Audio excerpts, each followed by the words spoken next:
सरकार सबु समय रे स्मार्ट स्कैम करुचंती।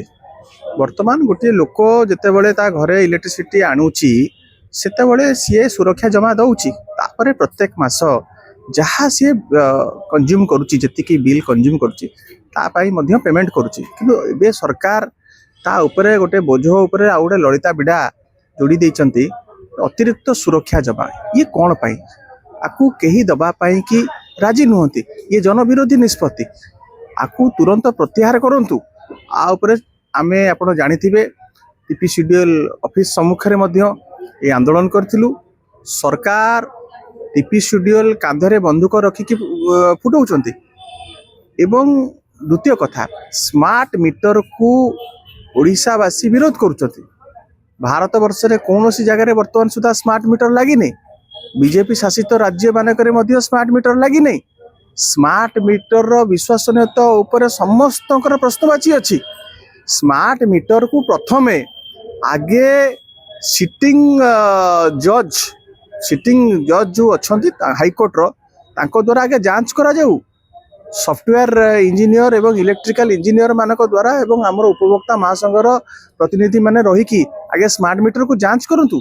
स्मार्ट मीटर बसिला माने संपूर्ण कंट्रोल टीपीसीडीएल हाथ रे रहिबो। ओईआरसी प्रत्येक 3 मास रे टार्गेट सेट करिवो एवं रिमोट रे बसिकी लोकंकर मन इच्छा एमाने यूनिट बढ़ाई देबे।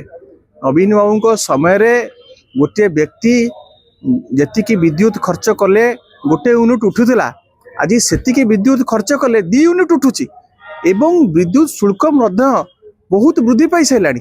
तो लोक मानू ये सरकार संपूर्ण भाव में कलबल कर साराणी बहुत जंत्रणा दौची।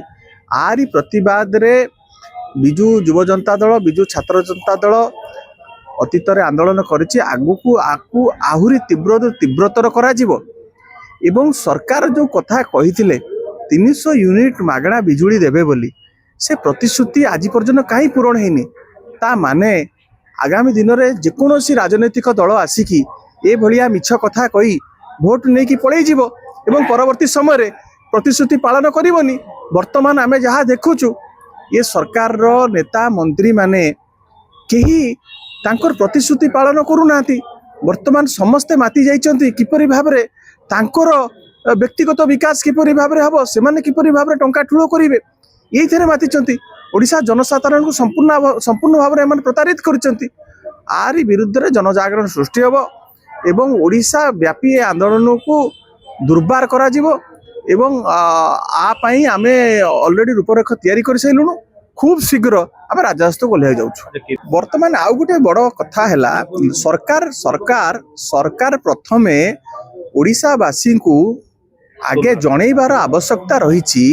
समस्त को जनातु जो पुराना मीटर सी तो ठीक काम करुच्ची।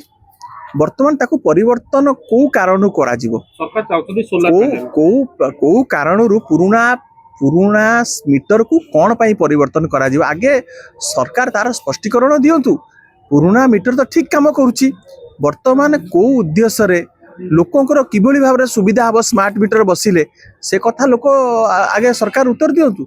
जो भली भाव में आज आपणकर रिचार्ज सरीगले इमिडिएटली आपणकर फोन आउ काम करू नहीं। आपणकर टीवी रिचार्ज सरीगले जमती फोन काम करू नहीं। ये ठीक से भाव में आपणकर जो दिन स्मार्ट मीटर तांको कंट्रोल को पळेइबो आपणकर जो दिन से माने मन इच्छा तारीफ लगेइबे आपण पैठ न करि पारले आपण घर अंधार रहिबो। आकु विरोध करा जिवो आकु केबे भी बर्दाश्त करा जिवो नहीं। सरकार जति भाबुथिबे जे ए भली स्मार्ट स्कैम करिक से वर्ती जिवे आकु केबे भी बर्दाश्त करा जिवो।